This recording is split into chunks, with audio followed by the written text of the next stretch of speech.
আসসালামু আলাইকুম প্রিয় দর্শক, কেমন আছেন সবাই?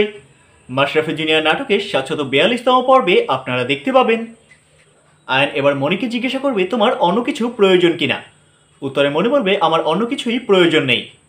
এরপরে আয়ন জিজ্ঞাসা করবে তোমার নতুন রুমটি পছন্দ হয়েছে কিনা।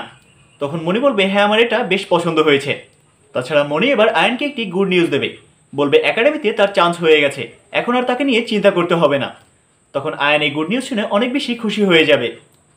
তখন আয়ন মনিকে বলবে আজকে মামনিকে একটি মেয়ে বিপদের হাত থেকে রক্ষা করেছে এবং যথাসময়ে বাসায় আসতে সাহায্য করেছে।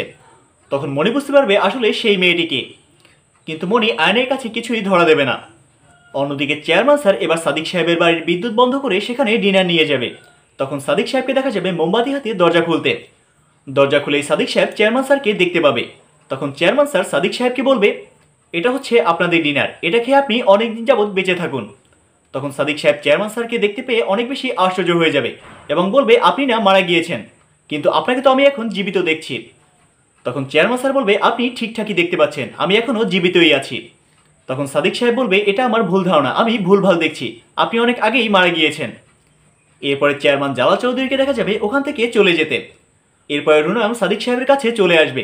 তখন সাদিক সাহেব বলবে চেয়ারম্যান স্যার এসে আমাদেরকে খাবার দিয়ে গেছে। তোমাকে চেয়ারম্যান স্যার নয়, বরং আমার অফিসের পিয়ন আব্দুল খাবার দিয়ে গেছে। কিন্তু সাদিক সাহেবের মধ্যে একটি ভীতি কাজ করতে দেখা যাবে, কারণ সাদিক সাহেব ঠিকই বুঝতে পারবে চেয়ারম্যান স্যারই খাবার দিতে এসেছিল।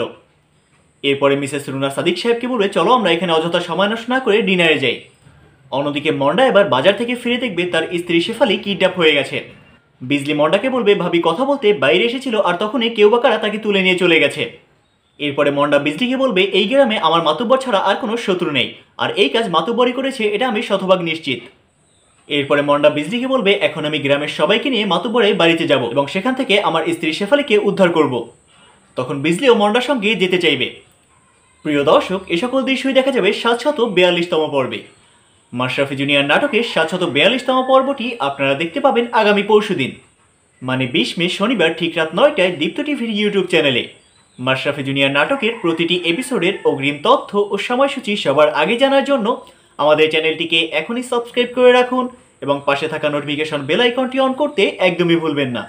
সবাই ভালো থাকুন, সুস্থ থাকুন এবং রেইন টিভি মিডিয়ার সাথেই থাকুন, এই প্রত্যাশায় আজকের মতো আল্লাহ হাফিজ।